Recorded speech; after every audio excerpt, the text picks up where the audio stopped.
C'est la deuxième fois que la Cour de cassation décerne un carton rouge cinglant à l'encontre des magistrats palois dans cette affaire qui est, c'est vrai, une affaire exceptionnelle. La Cour de cassation a rappelé les magistrats palois à l'ordre et a délivré un message très clair: on ne transige pas avec l'application de la loi.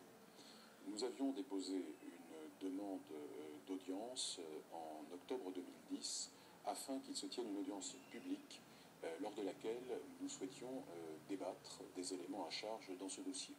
Cette innovation procédurale est issue d'une loi votée en 2007 par le Parlement à la suite du désastre judiciaire d'Outreau.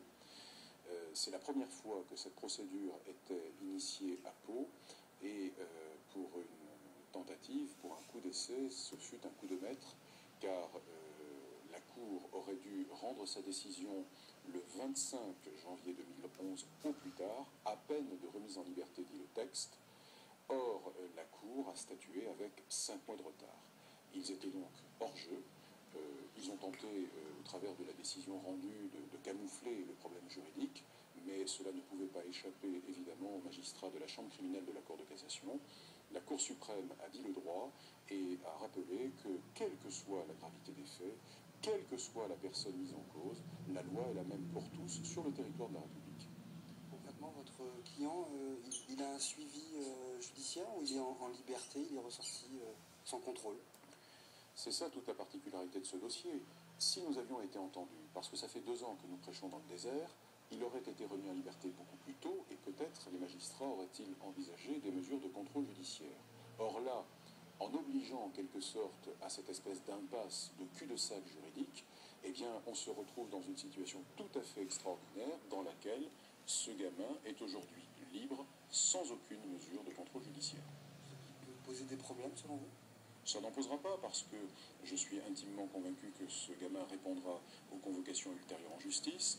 Il n'était absolument pas connu des autorités judiciaires pour des faits de violence et vous avez bien compris que son intérêt pour la suite du dossier est de répondre aux étapes ultérieures de la procédure en justice. Il viendra s'expliquer, il n'a pas intérêt à fuir. La fuite n'est pas un comportement qu'il a choisi. Qui a fui dans ce dossier? Qui a fui devant ses responsabilités? Ce sont les magistrats qui ont démissionné. Ce sont les magistrats qui ont fui devant leurs responsabilités. Parce qu'en ce qui nous concerne, cela fait 2 ans que nous nous battons pour que la vérité jaillisse. Et chaque fois, avec le mépris le plus total, on nous a répondu « circulez, il n'y a rien à voir ».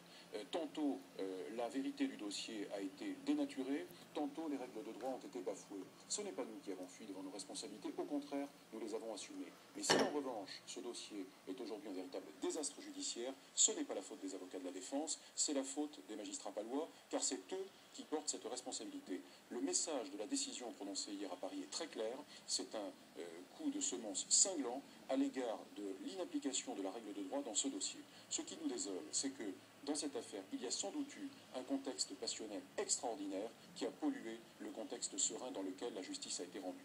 Il y a maintenant d'autres étapes qui vont se profiler à l'horizon.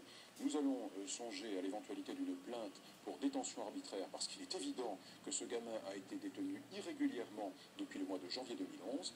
Nous allons maintenant également nous battre sur la validité des gardes à vue puisque dans moins de 15 jours, la Chambre criminelle de la Cour de cassation va se plonger pour la 3e fois sur ce dossier et nous ne désespérons pas qu'elle annule les gardes à vue dont ce mineur a fait l'objet parce que la loi, encore une fois, a été violée.